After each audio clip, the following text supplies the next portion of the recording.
Thank you so much for attending my PowerPoint presentation on every known successful CIA project explained. First up is Operation Paperclip. Between 1945 and 1959, the United States government recruited over 1,600 German scientists, engineers, and technicians and brought them to America to work on various defense and aerospace projects. Now, the notable detail here is that many of these individuals were literal Nazi Party members, some with direct involvement in slave labor programs and human experimentation at concentration camps. The Joint Intelligence Objectives Agency decided the best course of action was to give these gentlemen new identities, immunity from prosecution, and cushy government jobs developing rocket technology. The program was originally called Operation Overcast, but someone decided that wasn't catchy enough, so they renamed it Operation Paperclip. The name comes from the paperclips used to attach the scientists' new falsified employment histories to their personnel files. Yes, the denazification process was literally paperwork being paperclipped together. Extraordinary organizational efficiency. The crown jewel of this program was Werner von Braun, a former SS officer who led the team that designed the V 2 rocket, which killed thousands of people in London and was built using concentration camp labor at Mittelwerk. Von Braun surrendered specifically to American forces because he correctly assessed that the Soviets would execute him for war crimes. Smart man. The Americans decided his SS membership was more of a resume builder than a disqualifying factor, and eventually put him in charge of NASA's Marshall Space Flight Center, where he developed the Saturn V rocket that took Americans to the moon. Also notable, Hubertus Strughold, who became known as the father of space medicine despite his enthusiastic participation in human experiments at Dachau. The JIOA actively whitewashed his record and hid him from the State Department, which had the radical position that maybe we shouldn't be employing concentration camp doctors. But don't worry, his contributions to aerospace medicine were groundbreaking, which apparently makes testing the effects of high altitude on prisoners totally fine in retrospect. The success metric here is undeniable. We put a man on the moon in 1969 using rocket technology developed by Nazi engineers. Neil Armstrong's giant leap for mankind was made possible by people who spent the previous decade working people to death in underground factories. The cognitive dissonance required to celebrate Apollo 11 while conveniently forgetting who built the rockets is genuinely impressive. Congratulations, America. You won the space race by hiring the other team. Next up is Operation Ajax. In 1953, the CIA and British MI6 jointly orchestrated a coup in Iran that overthrew the democratically elected Prime Minister Mohammad Mossadegh and replaced him with Shah Mohammad Reza Pahlavi, who ruled as an authoritarian monarch for the next 26 years. The entire operation cost approximately $1 million,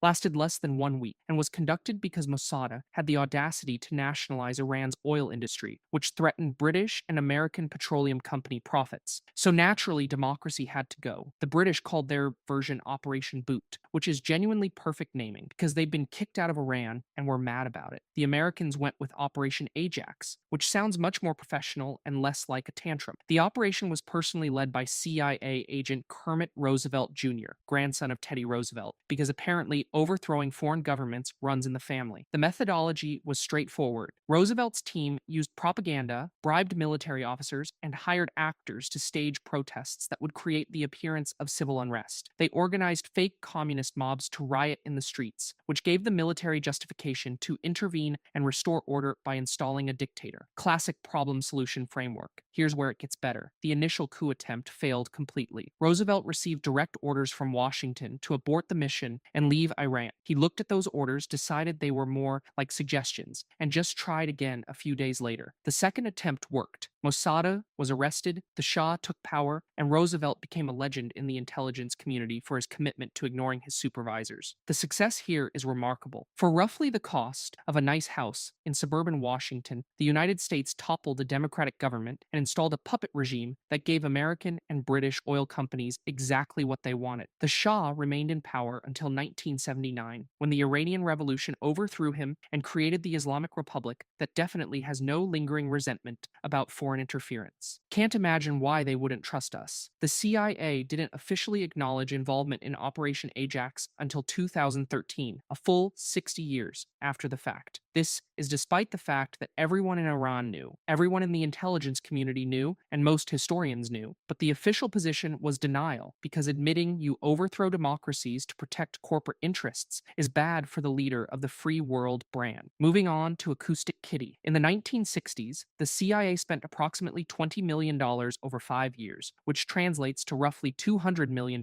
in today's money, developing a program to surgically implant listening devices into cats for espionage purposes. The surgery involved placing a microphone in the cat's ear canal, a radio transmitter at the base of its skull, and threading a wire antenna through its fur. The operational theory was that cats would naturally wander near Soviet targets and record conversations without arousing suspicion, because who would suspect a cat of espionage? Anyone who has ever owned a cat. The surgical procedures took hours and required veterinary specialists to perform these delicate implantations without killing the animal or rendering the equipment non-functional. The CIA genuinely believed that with proper behavior modification, they could train cats to walk to specific locations, remain there long enough to gather intelligence, and then return for debriefing. This reflects an optimism about feline cooperation that borders on delusional. During testing phases, researchers discovered that the cats had what internal memos diplomatically called problems with distraction. The cats would get distracted by food. They would get distracted by other cats. They would get distracted by literally anything that wasn't the espionage mission they'd been surgically modified to complete. The declassified documents show that CIA scientists were earnestly surprised by these training failures, as if the previous several thousand years of human cat interaction hadn't already established that cats do whatever they want. The first field test perfectly encapsulates the entire program. The CIA released their carefully prepared cyborg cat near a Soviet compound in Washington, D.C. The cat was immediately hit by a taxi and killed. The mission lasted less than 5 minutes. They spent 5 years and $20 million to deploy an asset that was neutralized by normal urban traffic before it could record a single conversation. The project was officially terminated after the CIA determined that cats were, in fact, untrainable for espionage work. The final project file contains this absolutely incredible sentence. The work done on this problem over the years reflects great credit on the personnel who guided it. Yes, great credit to the people who spent $20 million learning something that any pet owner could have explained for free. The confidence required to think that cats and following instructions belong in the same sentence is genuinely remarkable. Acoustic Kitty stands as a testament to the CIA's willingness to explore unconventional approaches to intelligence gathering, and also as a testament to their ability to ignore obvious problems until after spending a fortune. Next up is Operation Cyclone. Operation Cyclone was the largest and most expensive covert operation in CIA history, running from 1979 to 1992, with a total cost between $20 and $30 billion. The program armed and funded Afghan Mujahideen fighters resisting the Soviet invasion of Afghanistan, with the explicit goal of making the war so costly for the USSR that they would withdraw. The operation was coordinated with Pakistan's inter-services intelligence and involved training approximately 100,000 fighters in guerrilla warfare tactics, supplying them with weapons, and providing them with CIA-authored training manuals on how to conduct insurgency operations. The program began under President Carter but was massively expanded under Reagan, who saw Afghanistan as the perfect opportunity to bleed the Soviet Union dry. Saudi Arabia matched U.S. funding dollar for dollar, which means the Mujahideen had effectively unlimited resources. The CIA supplied FIM-92 Stinger missiles, which were devastatingly effective against Soviet aircraft. These portable surface-to-air missiles caused approximately 270 Soviet aircraft losses and fundamentally changed the tactical situation on the ground. Soviet helicopter gunships, which had previously operated with near impunity, suddenly became flying coffins. The Soviet-Afghan War cost the USSR approximately $15 billion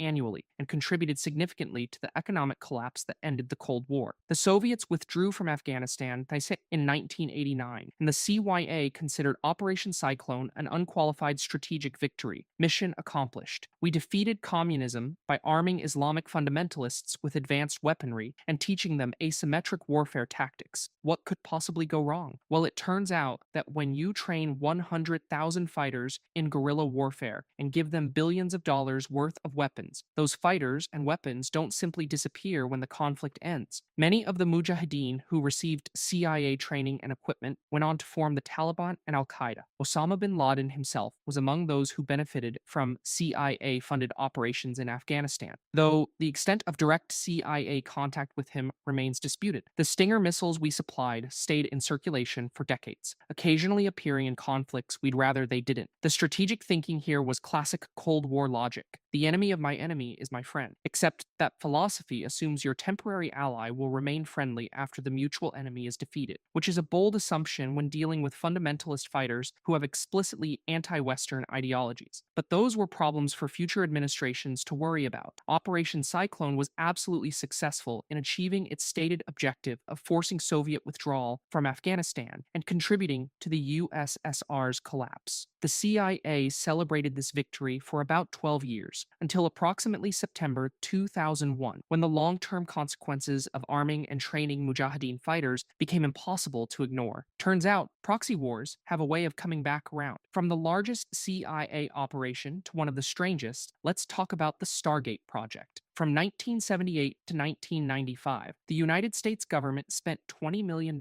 funding a program that attempted to use psychics for espionage and military intelligence gathering. The program operated under various code names, including Gondola Wish, Grill Flame, Center Lane, Sunstreak, and finally Stargate, because apparently renaming a failed psychic program 5 times makes it more legitimate. The Defense Intelligence Agency ran it for most of its existence and employed approximately 20 to 40 remote viewers at various times, which is the professional term for people who claimed they could see things happening in distant locations using only their minds. The program started because the CIA heard that the Soviets were researching psychic phenomena for military applications. This turned out to be mostly false, but the logic was that if there was even a chance the Soviets had psychic spies, America needed psychic spies too. Can't have a psychic gap. The participants underwent remote viewing training at Stanford Research Institute, where they learned classified protocols for having visions, which is functionally identical to teaching someone to professionally read tea leaves. Over 17 years, Project Stargate provided over 200 intelligence reports to various government agencies. The remote viewers claimed several successes, including locating hostages in Lebanon, describing Soviet submarine construction, and predicting various geopolitical events. One viewer famously claimed to have psychically observed Jupiter's rings before the Voyager probe confirmed their existence, which sounds impressive until you realize Jupiter's rings were theorized to exist based on actual astronomy, not magic. The problem with all of these claims is that remote viewing produces information that is, to quote the final CIA commissioned review, vague and ambiguous. When your intelligence asset says, I'm sensing water, and possibly mountains, and perhaps a building, you haven't actually narrowed down much. Actionable intelligence requires specificity. I'm getting a vision is not a grid coordinate. The program was officially terminated in 1995 after the CIA commissioned the American Institutes for Research to evaluate whether remote viewing had any intelligence value whatsoever. The conclusion was no. The study found that the remote viewing results were no better than guessing and provided no information that couldn't be obtained through conventional intelligence methods, which means the United States spent $20 million over 17 years to discover that psychic powers aren't real, something that most people figure out around age 7 when they try to move objects with their mind, and it doesn't work. Several of the remote viewers became public figures after declassification and still insist the program was successful, offering their services for private consultations. The government disagrees, which is why they stopped paying them. But the fact that this program ran for nearly 2 decades, survived multiple administrations, and required a formal scientific study to shut down is genuinely remarkable. The confidence required to include remote viewing intelligence in military briefings is extraordinary. Next up is Operation Mockingbird. Operation Mockingbird was a large-scale propaganda campaign running from the 1950s through the 1970s, in which the CIA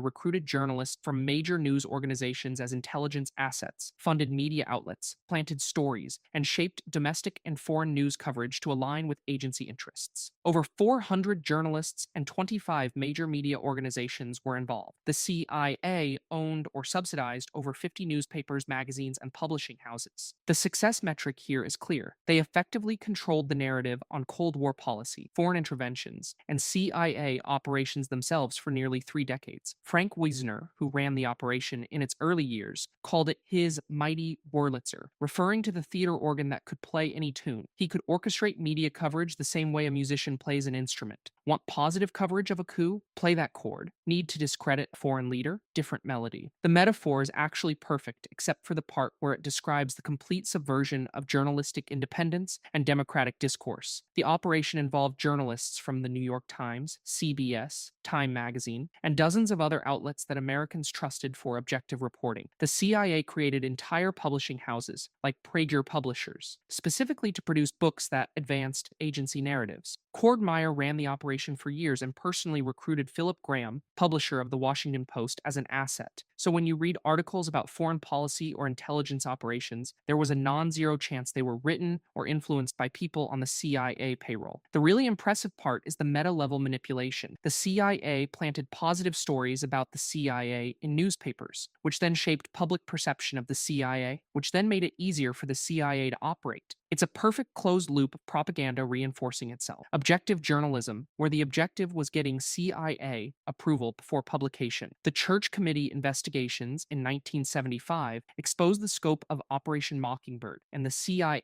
officially stated they would end the program. They never fully disclosed which journalists were assets, which organizations received funding, or the complete extent of the operation. Some of the stories planted during this period became accepted historical narratives that people still believe today, because once something is printed in the New York Times, it tends to stick around. The irony of the United States accusing other countries of state controlled propaganda while running an industrial scale domestic propaganda operation is extraordinary. The USSR had Pravda, which everyone knew was government propaganda. The US had the Washington Post, which people thought was independent journalism. One is honest about what it is, the other is more effective. When people discovered that the free press had been literally bought and paid for by intelligence agencies, there was widespread shock and outrage. But the CIA had successfully shaped public opinion for so long that the revelations didn't fundamentally change how Americans consumed news. The Fourth Estate became the CIA's fourth largest department, and most people just accepted it and moved on. From media control to mind control, let's discuss MK-Ultra. MK-Ultra was a CIA mind control and chemical interrogation program that ran from 1953 to 1973, consisting of 149 sub-projects involving drugs, hypnosis, sensory deprivation, torture, and sexual abuse. The program had a budget of approximately $10 million,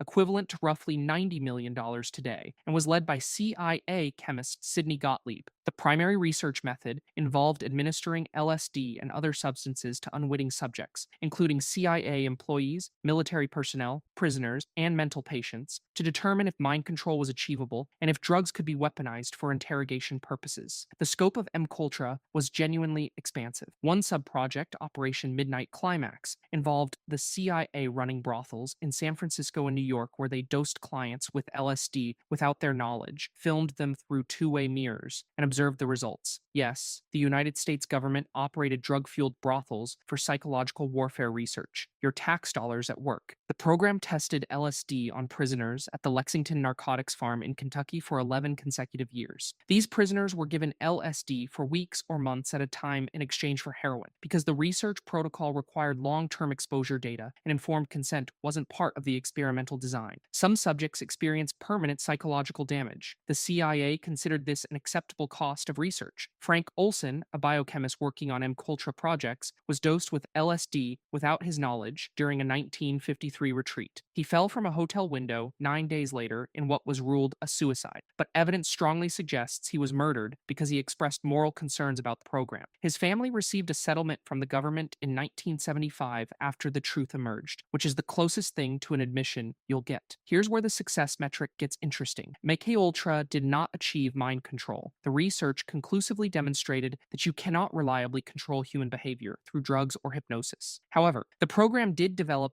enhanced interrogation techniques involving sensory deprivation, stress positions, and psychological torture that later became the foundation for SEER training and eventually the interrogation protocols used at Guantanamo Bay. So they failed at mind control but succeeded at creating techniques that are now widely recognized as torture and violations of the Geneva Conventions. The program also accidentally created the 1960s counterculture movement. MKUltra introduced LSD to major American cities through its research, and some of that LSD made its way to people like Ken Kesey, who participated in CIA-funded LSD studies and then distributed the drug widely, influencing the Grateful Dead and the entire psychedelic movement. The CIA tried to prevent communism and instead created hippies, truly remarkable strategic planning. Additionally, Ted Kaczynski, the Unabomber, was a subject in MIA Ultra experiments at Harvard from 1959 to 1962, where he was psychologically abused as part of a study on stress and interrogation. Whether this directly contributed to his later terrorism is debated, but it certainly didn't help. In 1973, CIA Director Richard Helms ordered the destruction of all MKUltra records to prevent them from being discovered during congressional investigations. Sidney Gottlieb personally oversaw the destruction. However, approximately 20,000 documents survived due to a filing error, which is how we know about any of this. The CIA successfully destroyed evidence of their crimes, except for the part where they didn't. Finally, we arrive at Operation Northwoods. Operation Northwoods was a proposed false flag operation drafted in 1962 by the Joint Chiefs of Staff, in which the CIA and U.S. military would stage terrorist attacks against American citizens and blame them on the Cuban government to justify a military invasion of Cuba. The full title of the document was Operation Northwoods, Justification for U.S. Military Intervention in Cuba, and it was 15 pages of detailed scenarios describing how the United States government could murder its own people for strategic purposes. The proposed attacks included hijacking commercial aircraft, bombing U.S. cities, sinking boats full of Cuban refugees, staging attacks on the U.S. naval base at Guantanamo Bay, and creating well-publicized martyrs complete with prepared documents and fake funerals with empty caskets. One memo specifically suggested we could blow up a U.S. ship in Guantanamo Bay and blame Cuba. Another proposed using remotely controlled aircraft to simulate hijackings. The plan included casualty lists that would be released to the media, grieving families who would be coached on what to say, and a comprehensive propaganda campaign to build public support for invasion. This was not a fringe proposal from a rogue agent. This was an official plan created by the Joint Chiefs of Staff, signed by Chairman Lyman Lemnitzer, and formally presented to Secretary of Defense Robert McNamara and President John F. Kennedy for approval. The highest-ranking military officers in the United States military unanimously agreed that staging terrorist attacks against American civilians was an acceptable strategy for achieving foreign policy objectives. Let that marinate for a second. Kennedy rejected the proposal. Lemnitzer, undeterred, presented it again. Kennedy rejected it again, and shortly thereafter transferred Lemnitzer to NATO Supreme Allied Commander in Europe, which is the diplomatic way of saying, please leave the country. The fact that Kennedy had to be the adult in the room explaining why the U.S. military shouldn't murder American citizens is extraordinary. His position was apparently considered radical enough that he had to remove the chairman of the Joint Chiefs over it. The document remained classified for 35 years and was only declassified in 1997 by the John F. Kennedy Assassination Records Review Board. The American public had no idea that their military leadership had formally proposed domestic terrorism as foreign policy until decades after the fact. When people use the term false flag operation, this is the literal historical example they're referencing. It's not a conspiracy theory when the actual documents exist and the Joint Chiefs of Staff signed them. The success metric here is that the plan was successfully created, approved by every member of the Joint Chiefs, and presented to the president. It was a fully operational proposal with detailed logistics, timelines, and strategic objectives. The only reason it didn't happen is because one person said no. If Kennedy had been slightly more hawkish on Cuba, or if he'd been swayed by the unanimous recommendation of his military advisors, Operation Northwoods would have been executed, and Americans would have died in staged terrorist attacks designed to start a war. The bureaucratic language used throughout the document is genuinely chilling. Terms like casualty lists, prepared documents, and well-publicized martyrs describe mass murder with the emotional detachment of an office memo. The Joint Chiefs of Staff discussed killing American citizens in the same tone you'd use to discuss quarterly budget allocations. This is the most insane operation on this list, which is saying something considering the previous 7 involved Nazi scientists, overthrowing democracies, cyborg cats, arming future terrorists, government psychics, media control, and mind control experiments. In conclusion, the CIA has successfully executed numerous operations that achieved their stated objectives through methods ranging from morally questionable